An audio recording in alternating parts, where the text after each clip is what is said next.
अस्सलाम वालेकुम, कैसे हैं आप सब। तो आज हम बात करेंगे एक्सरसाइज 15A के क्वेश्चन नंबर 3 की। मेरे पास ये क्वेश्चन नंबर 3 है जो आज हम करने जा रहे हैं। मेरे पास ये बुक 1 है जिसको हम D1 भी बोलते हैं और उसका ये चैप्टर नंबर बनता है 15 जिसका नाम है स्टैटिस्टिकल डाटा हैंडलिंग। तो ये स्टैट से रिलेटेड चैप्टर है जिसके अंदर हम डाटा को डिफरेंट फॉर्म्स में रिप्रेजेंट करके दिखाते हैं, उनमें बार ग्राफ बना के दिखाते हैं, लाइन ग्राफ बना के दिखाते हैं, पाई चार्ट्स बनाकर दिखाते हैं। ये सब चीज़ें इसके अंदर इस चैप्टर में शामिल होती हैं। मैं इस चैप्टर से रिलेटेड बहुत सा कंटेंट अपलोड कर चुका हूँ, वो मेरे चैनल पर अवेलेबल है। आप मेरे चैनल पर जाकर चैप्टर नंबर 15 की प्लेलिस्ट ओपन करके ये तमाम चीज़ें देख सकते हैं। अगर आप उसमें इंटरेस्टेड हो तो वो आपको ज़रूर जो है वो हेल्प करेंगी। तो आज हम करने लगे हैं इसका क्वेश्चन नंबर 3। तो 15A का क्वेश्चन नंबर 3 हम स्टार्ट करने लगे हैं। तो आइए पहले इसकी स्टेटमेंट रीड करते हैं। लिखा हुआ है the table shows the number of copies of a newspaper distributed to house holds.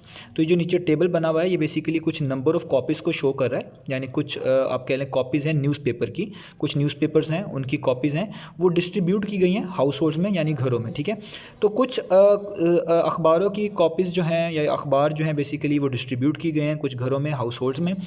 In each year from 2008 to 2012, हर साल में कब से लेकर कब तक, 2008 से लेकर 2012 तक, 2008 से 2012 तक, यानी कुछ न्यूज़पेपर डिस्ट्रीब्यूट किए गए हैं हाउस होल्ड्स में 2008 से लेकर 2012 तक। उन्हीं से रिलेटेड डाटा आपको नीचे नज़र आ रहा है, आप देख सकते हैं यहाँ पे ईयर लिखा हुआ है, ऊपर 2008 से लेकर 2012 तक का डाटा है। ये टोटल 1 2 3 4 5 ये टोटल 5 ईयर्स बनते हैं जिनका डाटा यहाँ पे लिखा हुआ है। और इन 5 सालों में जो न्यूज़पेपर डिस्ट्रीब्यूट किए गए हैं हाउस होल्ड्स में उनकी तादाद उनके बिल्कुल नीचे लिख दी गई है। और ये जो नंबर ऑफ कॉपीज़ हैं यानी जो न्यूज़पेपर की कॉपीज़ हैं जो इन ईयर में डिस्ट्रीब्यूट की गई हैं और नीचे यहाँ पे लिखी हुई नज़र आ रही हैं आपको, ये थाउजेंड्स में है, यानी ये 250,000, 275,000, 290,000। तो ये सब के सब इन थाउजेंड्स के अंदर है। ठीक है, तो वो 2008 में 250,000 बेसिकली कॉपीज डिस्ट्रीब्यूट हुई, 2009 में 275 हैं, 2010 में इसी तरीके से 290 हैं, 2011 में इसी तरीके से 315 हैं और 2012 में 280 जो है कॉपीज डिस्ट्रीब्यूट की गई हैं। तो हमने जस्ट क्या करके दिखाना है, use a bar graph to illustrate the above information. हमने बस एक बार ग्राफ बना के दिखाना है जो इस चीज़ को रिप्रेजेंट कर रहा हो। एक बार ग्राफ हमने बनाना है जो इस टेबल को रिप्रेजेंट करके दिखा रहा हो। अब सबसे इंपॉर्टेंट बात जो ये है कि बार ग्राफ स्टार्ट करने से पहले कि हमें पता होना चाहिए कि हमारे पास इन दोनों क्वांटिटीज़ में से एक ईयर है और एक नंबर ऑफ़ कॉपीज़ हैं, कौन सी डिपेंडेंट है और कौन सी इंडिपेंडेंट है। असल में जब भी हम ग्राफ बनाते हैं जो एक्स एक्सिस होता है उस पर हमेशा इंडिपेंडेंट क्वांटिटी रखते हैं और जो वाई एक्सिस होता है उस पर हमेशा डिपेंडेंट क्वांटिटी रखते हैं। तो जो एक्स एक्सिस है उस पर इंडिपेंडेंट क्वांटिटी आनी चाहिए, ऐसी क्वांटिटी जो किसी भी चीज़ पे डिपेंड ना कर रही हो। तो जब भी ग्राफ बनाएं आपने पहले ये दो चीज़ें देख लेनी होती है कि किस चीज़ को एक्स पे रखना है, किसको वाई पे रखना है। तो यहाँ पे जो ईयर्स हैं, ईयर्स जो हैं यानी साल जो हैं, ये किसी चीज़ पे भी डिपेंड नहीं करते। आप इस तरह कह लें कि ये अल्लाह ताला की तरफ से है, अल्लाह का इस चीज़ पे इख्तियार है, हमारा इख्तियार नहीं है। टाइम पे हमारा इख्तियार नहीं है, इन सालों पे हमारा इख्तियार नहीं है, डेज़ पे हमारा इख्तियार नहीं है। तो ये जो चीज़ हैं जो किसी चीज़ पे डिपेंड नहीं करती, तो ये सब की सब आती हैं इंडिपेंडेंट, यानी किसी पे डिपेंड नहीं कर रही, इनको रखेंगे एक्स एक्सिस पे।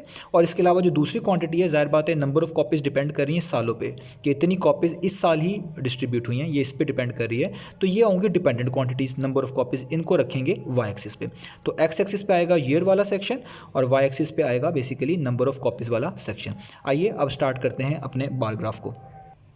तो ये मेरे पास सामने एक ग्राफ कॉपी अवेलेबल है जिसमें मैं बार ग्राफ बनाने जा रहा हूँ। तो याद रखें दो तरह की ग्राफ कॉपीज़ मार्केट में अवेलेबल हैं। एक तो ये जिसमें ये बिग बॉक्स होते हैं, इसके अंदर 10 स्मॉल बॉक्स आपको नज़र आ रहे होते हैं, और एक बहुत स्मॉल बॉक्स वाली जिसको हम अक्सर मीटर सेंटीमीटर्स के लिहाज से भी ग्राफ कॉपी बोलते हैं, वो भी अवेलेबल है। आप दोनों को यूज़ कर सकते हैं जो आपको सूट करे और वहाँ पर ये ग्राफ बार ग्राफ जिसको मैं बोल रहा हूँ आप बना सकते हैं। तो आइए बार ग्राफ बनाना स्टार्ट करते हैं। तो सबसे पहले मेरे पास मुझे ड्रॉ करना है एक्स एक्सिस, यानी जो कि एक हॉरिजॉन्टल लाइन होती है। तो मुझे यहाँ पे एक्स एक्सिस ड्रॉ कर लेने हैं। तो एक्स एक्सिस में ड्रॉ करने जा रहा हूँ।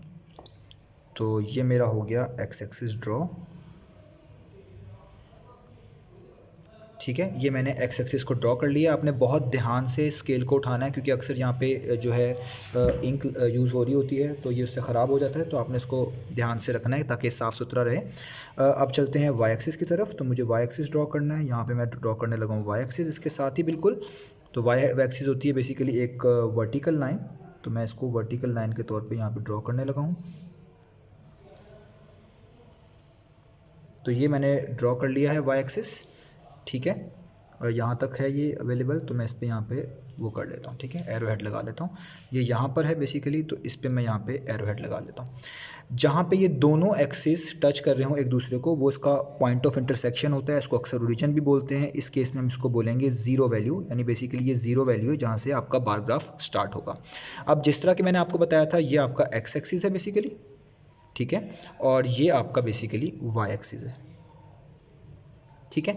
अब आपने एक्स एक्सिस पे वो वैल्यू रखनी है जो इंडिपेंडेंट होती है, किसी पे डिपेंड नहीं कर रही थी। और आपके सामने क्वेश्चन होगा मौजूद, आपको मैंने अभी क्वेश्चन में बताया है कि यहाँ पे आने हैं ईयर्स, साल आने हैं जिन सालों में ये न्यूज़पेपर की जो कॉपीज़ हैं डिस्ट्रीब्यूट की गई हैं। तो यहाँ पे मैं लिखूँगा ईयर्स, इसलिए मैं यहाँ पे नीचे लिख देता हूँ उनको ईयर्स, ठीक है। यहाँ पे आएंगे साल, और इस पे यहाँ पे एरो हेड लगा देता हूँ। इसका मतलब है ये जितनी भी चीज़ें यहाँ पे लिखेंगे वो होंगे ईयर्स। यहाँ पे क्या चीज़ आएंगी, यहाँ पे आएंगी वो नंबर ऑफ़ कॉपीज़ जो डिस्ट्रीब्यूट की गई हैं, तो उनको भी मैं यहाँ करके लिख लेता हूँ। थोड़ा अलग करके लिखिएगा ताकि वो आपका बार ग्राफ जो है वो बिल्कुल साफ़ सुथरा लगे। तो यहाँ पर मैं लिखने लगा हूँ नंबर ऑफ़ कॉपीज़, ठीक है, और ये हैं थाउजेंड्स के अंदर, यानी ये थाउजेंड्स के अंदर रिप्रेजेंट की जा रही है यहाँ पे, तो इसलिए आप यहाँ पे लिखेंगे इन थाउजेंड्स, ठीक है। और मैं एरो हेड भी यूज़ कर रहा हूँ, आप ना भी करें तो ठीक है। तो ये आ गया number of copies in thousand. अब बार ग्राफ बनाने के लिए सबसे इंपॉर्टेंट चीज़ क्या होती है, ये वाई एक्सिस की विड्थ, यानी जो भी आप डाटा यहाँ पे लिख रहे हैं उसकी विड्थ इतनी अच्छी होनी चाहिए, यानी उसमें जो स्पेस है वो इतनी अच्छी होनी चाहिए कि जब भी उनकी कॉरस्पॉन्डिंग यहाँ पे आप बार्स बनाएं, क्योंकि ये बार्स जितने ऊंचे होंगे ये डिपेंड करेंगे वाई एक्सिस की स्पेसिंग पे। अगर आपने बहुत कम डिस्टेंस छोड़ा हुआ यहाँ पे तो आपके बार बहुत छोटे छोटे हो सकते हैं, और अगर बहुत ही उससे भी ज़्यादा कम कर लिए तो बार इतने इतने हो जाएंगे, तो ज़ाहिर बात है ये बार ग्राफ बहुत बुरा लगेगा। तो बार ग्राफ डाटा को रिप्रेजेंट करने का तरीका है, तो डाटा अच्छे तरीके से रिप्रेजेंट होगा तो उसको आप जल्दी से गैस भी कर लेंगे, जल्दी से अंडरस्टैंड भी कर लेंगे, जल्दी से देख के पहचान भी लेंगे। लेकिन अगर बार ग्राफ इतने छोटे छोटे बन गए कि उनको देखने के लिए काफ़ी स्ट्रगल करना पड़े तो वो अच्छा नहीं लगेगा। तो लाजमी बात याद रखें, जो वाई एक्सिस है आपके पास, इसमें जो भी डाटा आपने पुट करना है उसको इस तरीके से पुट करें कि जो भी उसके लिहाज से यहाँ पे बार बने उनकी इतनी लेंथ तो हो, कम से कम इतनी आइडियल लेंथ तो हो कि वो अच्छा लगे दिखने में।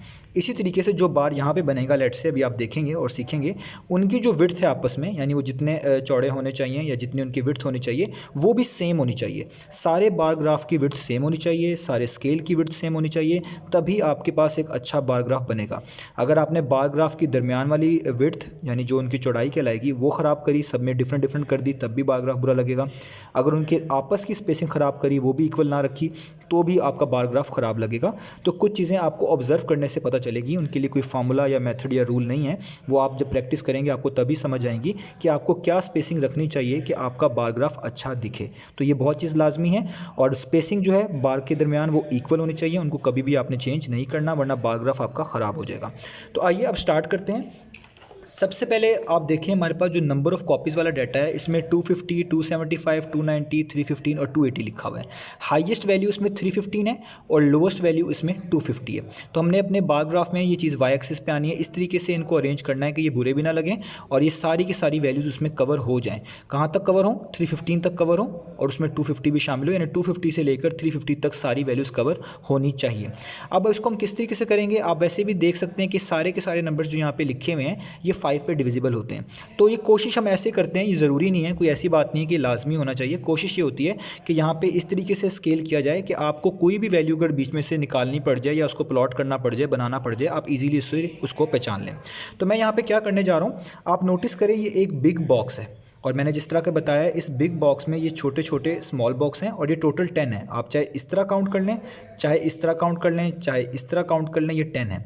तो मैं ये पूरा एक बिग बॉक्स जो है छोड़ूंगा और यहाँ पे मार्क करूँगा 50 का मतलब है ये पूरा एक बिग बॉक्स, ये पूरा एक बड़ा डब्बा 50 के इक्वल है। और ये चीज़ मैं लिखूँगा भी, तो कहाँ पर लिखूँगा, मैं इसको यहाँ पर लिख देता हूँ, बल्कि मैं यहाँ पर स्केल के तौर पर लिख देता हूँ। तो ये मेरा स्केल है। वैसे तो ये आपका ग्राफ पे ही मेंशन होना चाहिए, लेकिन मैं जगह बचाने के लिए यहाँ पे लिख रहा हूँ, तो आप इसको ग्राफ पे ही लिखिएगा और लाजमी मेंशन करिएगा।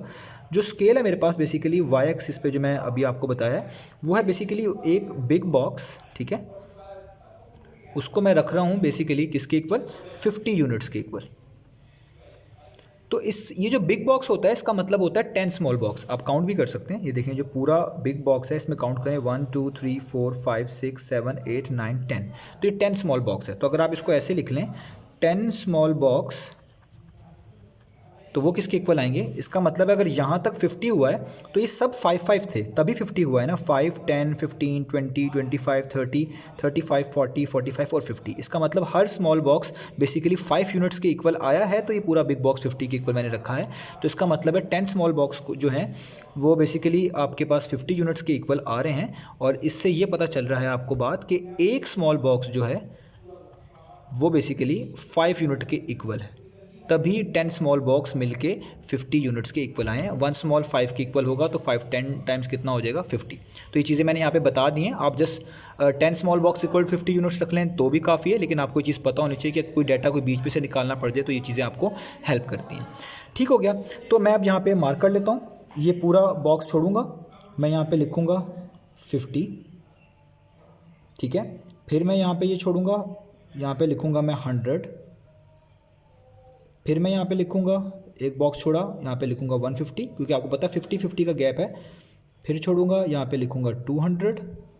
फिर छोड़ूंगा, यहाँ पे लिखूँगा 250। फिर छोड़ूंगा, यहाँ पे लिखूँगा 300 और लास्ट वाले पे लिखूँगा 350। और इससे आगे मुझे लिखने की ज़रूरत नहीं है क्योंकि मेरा सारा डाटा इसके दरमियान ही कवर हो जाएगा। अब सबसे इंपॉर्टेंट बात, आपने देखिए मैंने स्पेसिंग सब में इक्वल रखी हुई है और अच्छी स्पेसिंग है, जिससे उम्मीद है कि ग्राफ अच्छा लगेगा, बार ग्राफ अच्छा लगेगा। अब बात करते हैं यहाँ पे स्पेसिंग की। तो मैं क्या करूँगा, मैं यहाँ पे स्पेसिंग इस तरह सेट करनी है कि मेरा बार ग्राफ बुरा ना लगे, मुझे बार ग्राफ की विड्थ चाहिए। तो मैं बेसिकली बार ग्राफ जो है उसको यहाँ पे सेट करने लगा हूँ अब। तो अब मैंने क्या करना है, मैंने पहले स्पेसिंग सेट करनी है कि जो भी यहाँ पे बार आएंगे उनमें स्पेसिंग कितनी मैं रखूँगा, ठीक है। वो स्पेसिंग सेट करने के बाद ही मैं बता पाऊँगा कि जी मेरे पास जो यहाँ पे बार बनेंगे वो किस तरीके के होंगे और उसमें वो चीज़ किस तरह लिखी होगी। तो मैं क्या कर रहा हूँ, मैं बेसिकली 5 स्मॉल बॉक्स जो है वो पहले छोड़ूंगा और उसके बाद 6 स्मॉल बॉक्स की विड्थ रखूँगा। यानी जितने भी बार ग्राफ होंगे उनके अंदर जो स्मॉल बॉक्स आ रहे होंगे वो 6 होंगे, यानी उनकी जो विड्थ होगी वो 6 स्मॉल बॉक्स के इक्वल आएगी। तो देखिए मैं किस तरह कर रहा हूँ, ये आपने गौर से देखना है। तो आइए इसको स्टार्ट करते हैं। तो मैं यहाँ से काउंट करूँगा पहले 5 स्मॉल बॉक्स। तो देखिएगा 1 2 3 4 5, ये 5 स्मॉल बॉक्स पूरे हो गए। अब मैं यहाँ पर एक लाइन लगा लूँगा, फिर आगे 6 काउंट करूँगा, 1 2 3 4 5 6, ये मेरे विड्थ हो गई। ये 2 लाइंस मैंने लगा ली। ये जो 2 लाइंस लगाई हैं इसका मतलब है जो मेरा बार ग्राफ बनेगा उसकी मैं विड्थ कितनी चूज़ कर रहा हूँ, 6 स्मॉल बॉक्स के इक्वल, यानी जो बार ग्राफ जितना चौड़ा होगा वो इसी दरमियान में आ जाएगा। फिर दोबारा इस तरह करूँगा, 5 स्मॉल बॉक्स छोड़ूंगा, 1 2 3 4 5, यहाँ पे 5 पूरे हो गए। एक लाइन लगा लूँगा और इससे आगे 6 काउंट करूँगा, 1 2 3 4 5 6। तो ये मेरे पास आ गया दूसरे बार ग्राफ की विड्थ। फिर इस तरह करूँगा, 1 2 3 4 5 स्मॉल बॉक्स छोड़ दिए, एक लाइन लगा लूँगा। फिर अब 6 उसकी विड्थ के इक्वल बॉक्स छोड़ूंगा, यानी 6 स्मॉल बॉक्स, 1 2 3 4 5 6। तो ये मेरे पास अगले बार ग्राफ की आ गई। इसी तरीके से मैं करता जाऊँगा, 1 2 3 4 5, फिर 5 स्मॉल बॉक्स छोड़े, लाइन लगा ली और 1 2 3 4 5 6। तो यहाँ पे मैंने फिर से अगले बार ग्राफ की लाइन लगा ली, ठीक है। ये मेरे पास बेसिकली वो बनते जाएंगे बार, 1 लेट से बार बन जाएगा, ये 2 बन जाएगा, ये 3 बन जाएगा, ये 4 बन जाएगा और इसी तरीके से आगे। फिर दोबारा 1 2 3 4 5 स्मॉल बॉक्स छोड़े, एक लाइन लगा ली और आगे 6 स्मॉल बॉक्स की विड्थ छोड़नी है, 1 2 3 4 5 6। तो यहाँ पे मेरा आखिरी बार आएगा। तो ये जो मैंने लाइंस लगाई हैं बेसिकली ये इस तरह लगाई हैं कि पहले मैंने 5 बॉक्स छोड़े हैं, उसके बाद लाइन लगाई है, फिर मैंने 6 स्मॉल बॉक्स काउंट किए हैं और वहाँ पे लाइन ख़त्म कर दी है। फिर 5 छोड़े हैं, सेम आप देख रहे हैं मैं सारी चीज़ सेम कर रहा हूँ, यानी 5 बॉक्स छोड़ता हूँ, उसके बाद जो विड्थ सेट करता हूँ वो 6 की ही रखता हूँ। फिर मैंने 5 छोड़े हैं, लाइन लगाई है, फिर 6 काउंट किए हैं, जहाँ पे ख़त्म हुई वहाँ पे दूसरी लाइन क्लोज कर ली है। फिर 5 स्मॉल बॉक्स छोड़े हैं, लाइन लगाई है और फिर 6 काउंट किए हैं स्मॉल बॉक्स, वहाँ पे ख़त्म कर लिए हैं। तो इस तरीके से मेरी इन बार की विड्थ जो है वो एक जैसी आ रही है और इनके दरमियान जो ये 5-5 डब्बों का फासला आ रहा है वो भी एक जैसा आ रहा है। अब मैं इनकी जगह पर लिख देता हूँ। तो देखिए मैं डाटा किस तरह लिखूंगा। तो मेरे पास सबसे पहला जो साल था वो था 2008। तो ये जो पहली 2 लाइंस हैं इनके दरमियान में मैं लिखूंगा 2008। ये 5 बॉक्स छोड़ दूंगा क्योंकि ये स्पेस है इसके दरमियान में। अब अगला जो साल था वो था 2009। तो यहाँ पे लिखूंगा 2009। 9। फिर जो अगला स्मॉल बॉक्स है, ये जो विड्थ छोड़ने के बाद ये जो है, इसके दरमियान मैं लिखूँगा 2010, तो यहाँ पे आएगा 2010। फिर ये वाला, इस पे मैं लिखूँगा 2011 और ये आखिरी वाला इस पे लिखूँगा 2012। तो आपने देख लिया होगा मैंने किस तरीके से चीज़ें सेट करी हैं और किस तरीके से मैं यहाँ पे ये चीज़ें लिख रहा हूँ, तो आपको समझ आ गई होगी। अब मुझे अपना डाटा देखना है और अब मेरे पास यहाँ पे बार ग्राफ बनाना है हमने। तो आप बार ग्राफ में नोटिस करें 2008 में 250,000 नंबर ऑफ़ कॉपीज़ जो हैं वो एक तरह की डिस्ट्रीब्यूट की गई हैं। तो 2008 क्या मतलब है, 2008 देखें कहाँ पे लिखा हुआ है और उसको इंक्रीज़ कर दें 250 तक। तो 2008 लिखा हुआ है यहाँ पे और 250 कॉपीज़ हैं यहाँ पे, ये हैं 250 कॉपीज़। यानी ये मैं दोबारा बताता हूँ, 2008 यहाँ पे है और 2050 यहाँ पे। 2008 में 250,000 कॉपीज़ डिस्ट्रीब्यूट हुई हैं, तो इसका मतलब है 2008 का जो बार बनना चाहिए ना वो यहाँ 250 तक बनना चाहिए।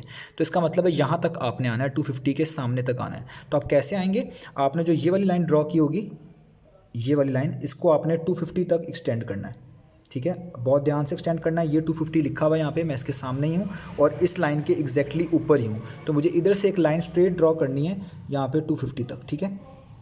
तो ये मैंने ड्रॉ कर ली है, इसको ध्यान से हटा लें, ये हो गया। और इसका दूसरा एंड है उसको भी यहाँ तक ही लेके जाना है आपने।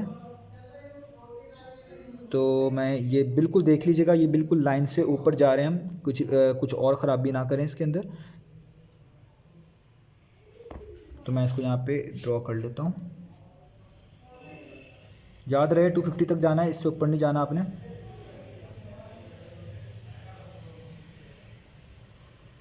तो ये मैंने 250 से लाइन ड्रॉ कर ली और इसके बाद आपने यहाँ पर इसको क्लोज़ कर देना है, इसके बार को आपने क्लोज़ कर देना है, किसका मतलब ताकि ये यहाँ तक ही जाए, ठीक है। तो ये हमने देखें पहला बार बना लिया है कि 2008 में 250 कॉपीज़ सेल हुई हैं। तो देखें इस बार की रेंज 250 तक है। इसी तरीके से आगे चलते हैं। तो 2009 में है 275। अब देखना है पहले 2009 कहाँ पे है, वो है यहाँ पे। 275 तलाश करते हैं। 275 कहाँ पे है, यहाँ तक तो 250 है। तो 275 का मतलब है हर स्मॉल बॉक्स 5 होगा। तो आप काउंट कर लें कि 275 कहाँ करके बनेगा, तो ये हो जाएगा 255। इससे अगला स्मॉल बॉक्स को काउंट करेंगे वो हो जाएगा 260। फिर अगले को काउंट करेंगे वो हो जाएगा 265। फिर हो जाएगा 270 और यहाँ पे करके कहीं आएगा 275 जब आप 5 स्मॉल बॉक्स काउंट करेंगे। ये वैसे भी बात क्लियर है, मैंने आपको बताई हुई है कि एक स्मॉल बॉक्स 5 यूनिट के इक्वल है, यानी 275 यहाँ तक आपके पास जो है वो बनेगा।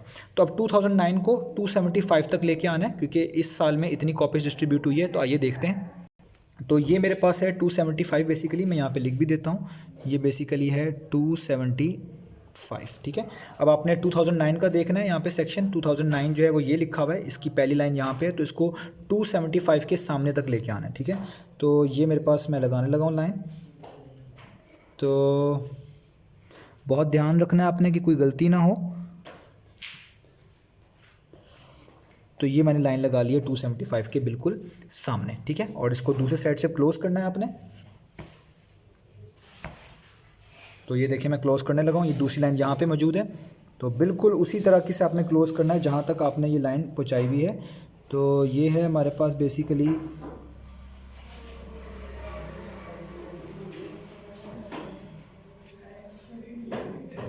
ठीक है। तो ये मैं क्लोज़ कर लेता हूँ इसको, यहाँ पे मैं थोड़ा ध्यान कर रहा हूँ कि कहीं सारी मेहनत ज़ाया ना हो जाए।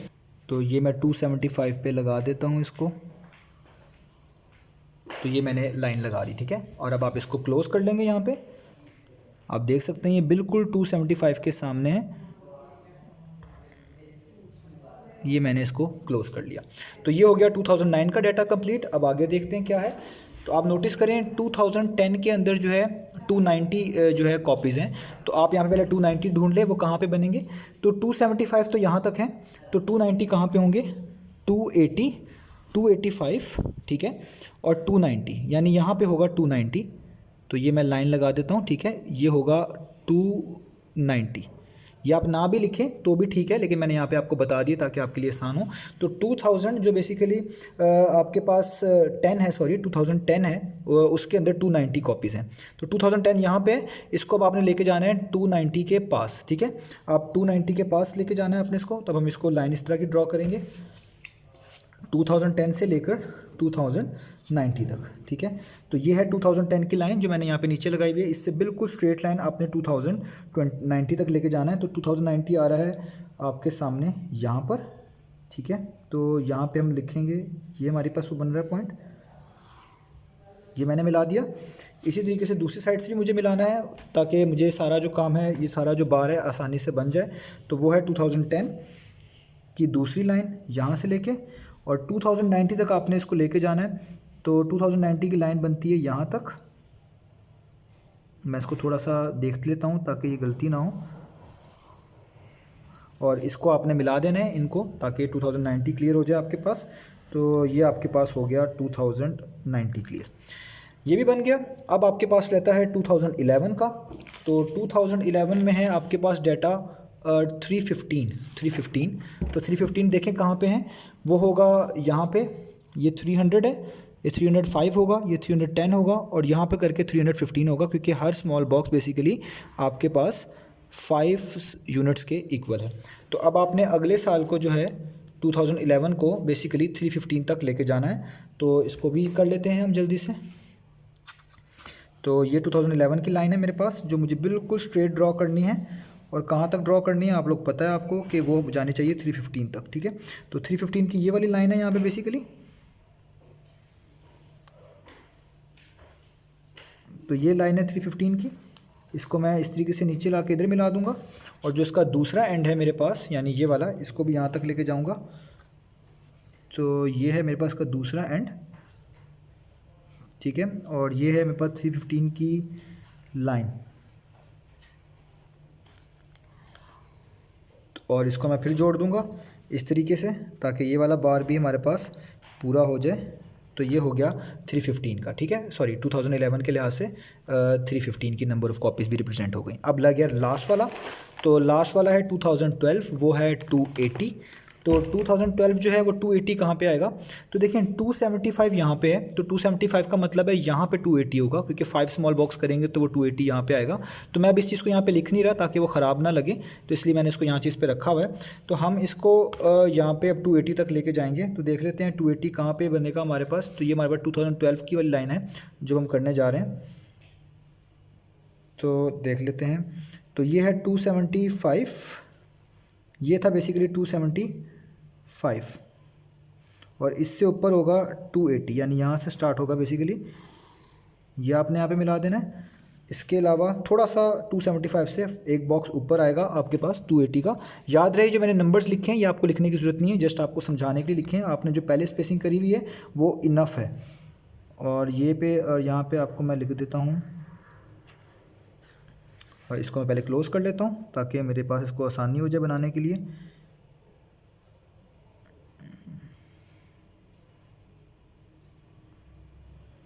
ये मैंने इसे क्लोज़ कर लिया, और अब मैं इसको आसानी से जो है यहाँ पे बना लूँगा। तो देखें ये था मेरा बार ग्राफ। अब आप इसको कलर भी कर सकते हैं, लाइक आपके पास डिफरेंट कलर्स हों जो कि आप इसको रिप्रेजेंट भी कर सकते हैं कि ये मेरे पास जो है लेट से 2008 का डाटा है, और ये मेरे पास लेट से 2009 का डाटा है, ये मेरे पास बेसिकली 2010 का डाटा है, और ये मेरे पास 2011 का डाटा है, और ये मेरे पास 2012 का डाटा है, ठीक है। जब आपके पास ये बार ग्राफ बन जाएंगे, अब आप यहाँ पे लिख भी सकते हैं ये बार ग्राफ किसको शो कर रहा है। तो ये बार ग्राफ यहाँ पे शो कर रहा है, मैं लिख देता हूँ कि जो न्यूज़पेपर हैं बेसिकली न्यूज़पेपर, ठीक है, और डिस्ट्रीब्यूटेड टू हाउस होल्ड्स, ठीक है, जो हाउस होल्ड्स में न्यूज़पेपर डिस्ट्रीब्यूट किए गए हैं ये डाटा उसको शो कर रहा है। ये आप इसके दरमियान लिख देंगे। मैं फिर आपको बताता चलूँ कि मैंने जो यहाँ पे ये एक्स्ट्रा नंबर्स थे जो दरमियान में आ रहे थे आपको यहाँ पे शो करवा दिए ताकि आप लोग उसको आसानी से पहचान सकें और समझ सकें, लेकिन आपको ये लिखने की ज़रूरत नहीं है। आपके बार ग्राफ में जो वैल्यूज़ यहाँ पर लिखी हुई हैं, जो स्पेस हमने पहले से सेट करी हुई हैं वो इनफ है। ये चीज़ें मैंने बस आपको इसलिए यहाँ पर दिखाई हैं ताकि आपको आसानी से समझ आ सकें कि मैं ये बार कहाँ पर करके ड्रॉ कर रहा हूँ। अदरवाइज़ आपको ये ऑब्वियस ही होंगी कि 275 यहाँ तक बनेगा, 290 यहाँ तक बनेगा, तो आपको ये 290 275 की वाली जो वैल्यूज़ हैं ये लिखने की ज़रूरत नहीं पड़ेंगी, ठीक है, ताकि आपका बार और अच्छे से दिखे। तो ये था हमारे पास क्वेश्चन नंबर 3। उम्मीद करता हूँ आपको ये समझ आया होगा।